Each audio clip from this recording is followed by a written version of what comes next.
link to my Discord is in the below. And make sure you hit subscribe, like, and hit the notification bell, and yeah, we'll all go from there. Subscribe, it's canon now. You need to subscribe. Comment down below how it's canon. Yeah, subscribe to this dude. He deserves it. And thanks to Lorri again for If you putting up hate with my my guts, if you hate my guts, subscribe. If you don't hate my guts, also subscribe. Yes, perfect. Alright, so I'm going to tell you a story, right? I'm going to tell you a story about how I became the dog man. Okay. I was the dog man for a full 10 days out in the bush. I was the dog man. Right, so I'm traveling to this hippie festival, right? I had to catch a bus for fucking 10 hours across the border to New South Wales into Mullameen. Right? We ended up stopping in Deniliquin. We need to be in Mullameen. It's a 17-hour walk from Deniliquin to Mullameen. So we camped the night. No worries. We put up on the Facebook page for this festival, hey, we need a lift in. Anyone got a spare 2 seats? And someone goes, yeah, well, you can hitchhike with us. Sweet. No 17-hour walk for us. We're going to get there in 10 minutes. Excellent. Right? So these people rock up the next day. So we had to camp the night, wait till the very dinner time. They rock up and we get to know each other. Camp the night there before we drive on to Mullameen. Because we'd already made signs. We were ready to just hitchhike and hold signs up. Right? And when we went to leave, they're like, okay, there might be a checkpoint for drugs. This is a hippie festival, right? There might be a checkpoint. Like, oh, I've got this great idea.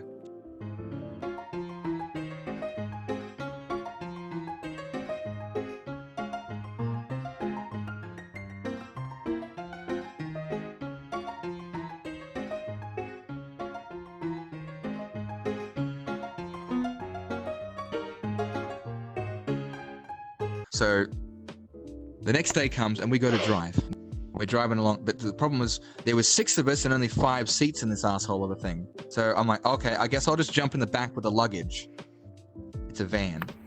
They didn't tell me, right? They didn't tell me that the exhaust pipe had a split in it, meaning all the heat from the engine comes right under where I'm fucking sitting. So I'm lying down on a fucking 30 to 40 degree fucking hot plate. I'm sweating my balls out. It's like 45 degrees Celsius already, plus I'm lying on a hot plate with a blanket on me in case we get pulled over. I'm like, this is too much. No. Take the blanket off. This is killing me.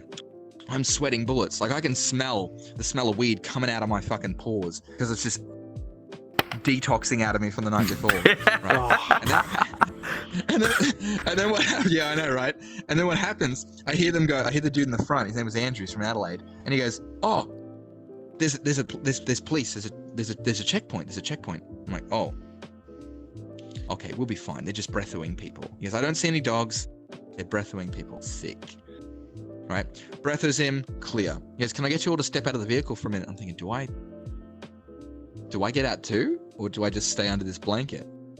I go, oh, whatever. So I pull the blanket over me, right? And there are cops everywhere at this point. Pull the blanket over me, pull like an entire Cambro, like a plastic Cambro of just luggage and food on top of my stomach, right? That gets a bit too uncomfortable, so I move it off. So I end up grabbing another couple of sleeping bags and things, just kind of burying myself, right? Because underneath this seat, it's a bench seat, right, in the back of this van. So I can see clean out under it. I can see my friend standing outside the van. My friend's trying to roll a cigarette. He's like, trying to roll a cigarette. He's shaking. He's got anxiety, something fierce, right? And so I go, okay, cool. This couldn't be that hard. The cop comes in, and I can see him poking between where the back of the cushion with the seat that's like literally here next to me, right? He's pushing the cushion down to check there's nothing shoved in there. I can see his finger. I could reach up and go and lick his finger. He's so close, right? I'm panicking at this stage. I am panicking. Jesus. Right? And I go, okay, just try and be calm. It's just a police officer. It's just another human being. It's very unlikely they're going to look over the back of this fucking bench seat and see me.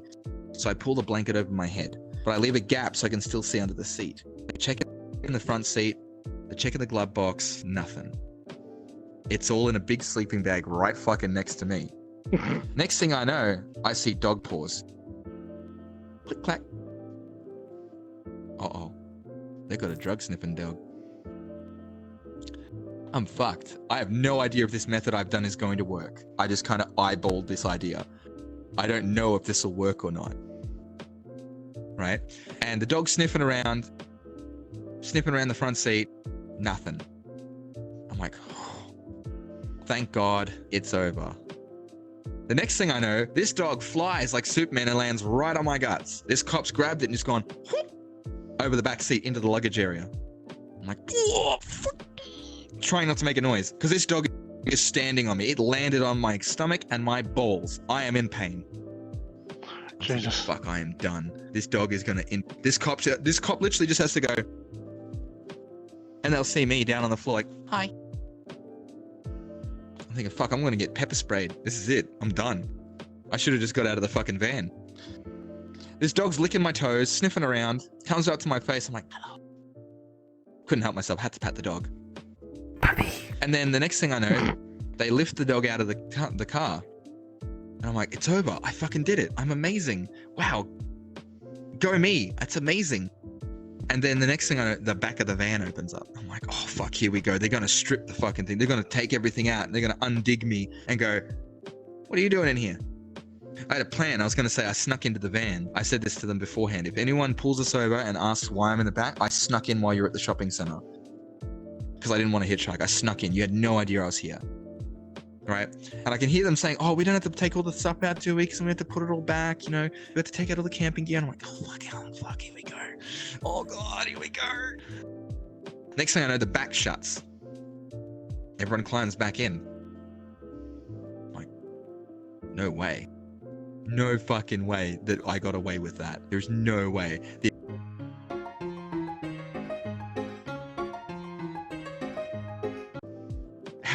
How does this happen? I think what happened was the fact that I was sweating so much, it probably masked the smell. Because I was sweating bullets. Not from the heat, but from the anxiety. And then we end up driving away. We get to this festival. I'm like, this is amazing. I can't believe I tricked a fucking drug dog.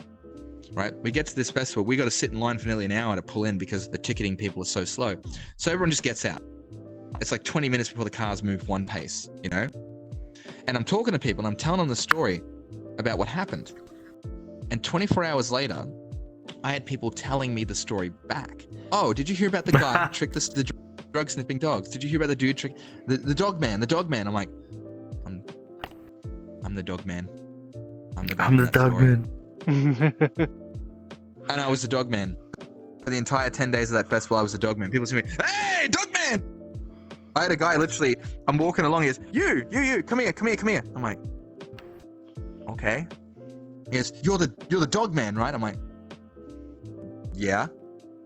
He goes, I just chopped all this weed up and I need someone to help me smoke it. Do you want to help me smoke it? I'm like, yes, I do. Yes, I do. And that's how I became the dog man. Hey. Thank you for coming to my TED Talk. Yeah, that's cool. I'm a porcupine man. Yes. That's You are a porcupine man. Listen here. I don't like you. I am now